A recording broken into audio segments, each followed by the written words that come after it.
സത്യം പറയുകയാണെങ്കിൽ ഈ വാർത്ത ദുബായിൽ നിന്ന് പുറത്ത് വന്നത് തൊട്ട് കുറേ ആൾക്കാർക്ക് ഭയങ്കര പേടിയാണ്. ഉള്ളിലെന്തോ പേടി കുടുങ്ങിയിട്ടുണ്ട്. ഇപ്പോൾ നമുക്ക് ആരാണെന്നൊന്നും പറയാൻ പറ്റില്ല. ഒരുപാട് ആൾക്കാരുണ്ട്, അവർക്കൊക്കെ പേടിയുണ്ട്. കാരണം ഇവർ അത്യാവശ്യം ടാർഗറ്റ് ചെയ്തിരുന്നതെല്ലാം മലയാളികളെ ആയിരുന്നു.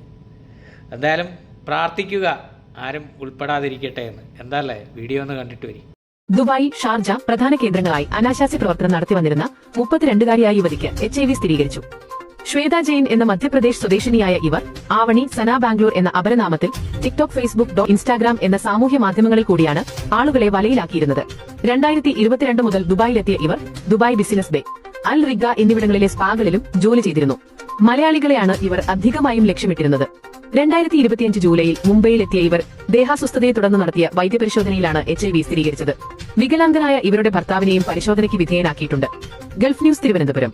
ദുബായിലുള്ള കുറച്ചെങ്കിലും മലയാളികൾക്ക് ശ്വേത ജെയിൻ ഒരു ഈ വാർത്ത വന്നത് തൊട്ട് ഒരുവിധപ്പെട്ട ആൾക്കാർക്കൊക്കെ പേടി കുടുങ്ങിയിട്ടുണ്ട്. കാരണം വേറൊന്നുമല്ല, ഇവർ സോഷ്യൽ മീഡിയ വഴിയൊക്കെയാണ് കസ്റ്റമേഴ്സിനെ പിടിച്ചുകൊണ്ടിരുന്നത്.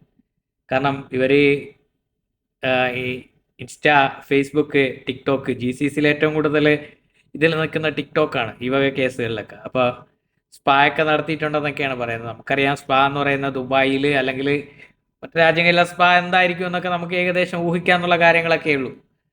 അപ്പോൾ ഒരുപാട് ആൾക്കാർ എന്തായാലും എത്തിപ്പെട്ടിട്ടുണ്ടാകും. ഇവർ ടാർഗറ്റ് ചെയ്തിട്ടുള്ളത് മലയാളികളെ തന്നെയാണ്. അപ്പോൾ മലയാളികൾ തന്നെയായിരിക്കും കൂടുതലും ഇവരുടെ കസ്റ്റമേഴ്സ് ആയിട്ടുള്ളത്. അപ്പം എന്താ പറയുക, ഒന്നും പറയാനില്ല. കുറേ ആൾക്കാർക്ക് പേടി കുടുങ്ങിയിട്ടുണ്ട്. എന്തായാലും പ്രാർത്ഥിക്കുക ദൈവത്തിനോട് അങ്ങനെയൊന്നും സംഭവിക്കാതിരിക്കട്ടെ എന്ന് ആത്മാർത്ഥമായിട്ട് പ്രാർത്ഥിക്കുക. തെറ്റ് ചെയ്യാത്തവരാരുമില്ല ഗോപു എന്നാണല്ലേ. ഈ സമയത്ത് ഞാൻ എന്താ പറയുക, ഇതിൽ കൂടുതലൊന്നും പറയാനില്ല. പ്രാർത്ഥിക്കുക, അത്രയേ ഉള്ളൂ.